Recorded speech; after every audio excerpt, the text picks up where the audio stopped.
Welcome to USVibe. From the streets of Miami to the center of American power, this is the story of a man whose rise was shaped by exile, ambition, and global conflict. This is the story of Marco Rubio. Marco Antonio Rubio was born on May 28, 1971, in Miami, Florida, to Cuban immigrant parents who fled Fidel Castro's communist regime in search of freedom. They arrived in the United States with little more than hope, working long hours to give their family a future that was impossible in their homeland. That story of exile, sacrifice, and survival became the foundation of Rubio's political identity. Growing up in a working-class household, Rubio learned early that America rewards discipline, resilience, and belief in opportunity. Those values followed him through college, law school, and eventually into politics.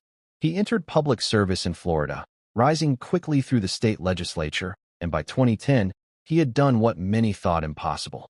He won a seat in the United States Senate, becoming one of the youngest senators in the country.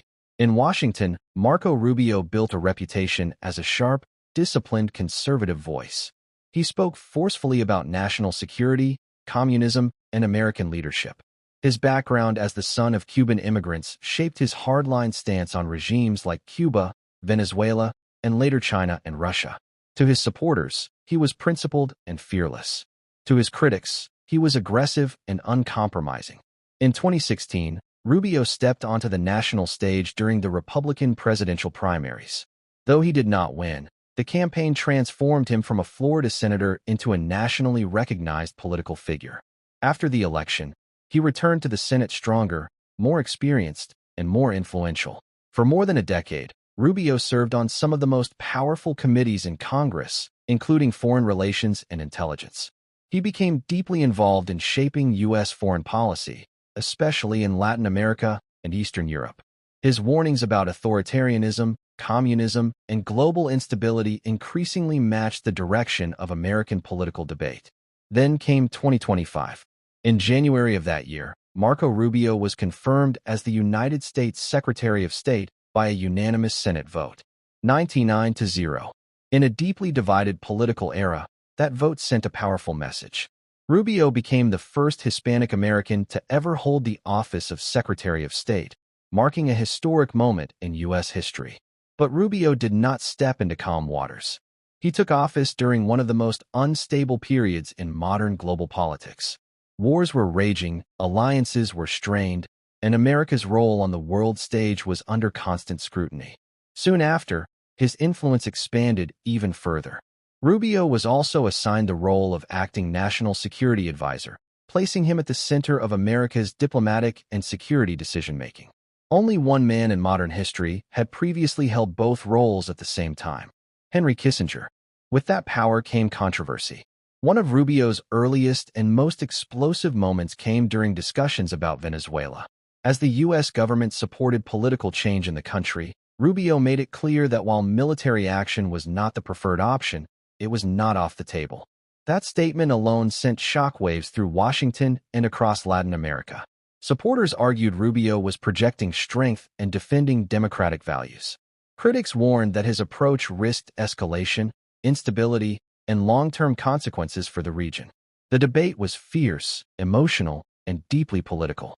At the same time, Rubio faced mounting global challenges. The war between Russia and Ukraine showed no signs of ending. Territorial disputes, sanctions, and military aid placed enormous pressure on U.S. diplomacy. Rubio emphasized the importance of deterrence, alliance unity, and American leadership, while acknowledging that peace would not come easily. Beyond Europe, attention shifted north. The Arctic, once ignored, became a strategic battleground. Climate change opened new shipping routes and exposed valuable resources. Rubio engaged in high-level discussions with NATO allies, Denmark, and Greenland, signaling that the United States would not retreat from the region. Inside the State Department, Rubio pushed for structural changes.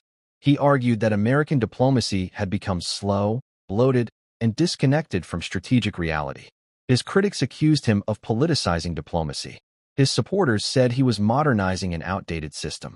Either way, the department was changing.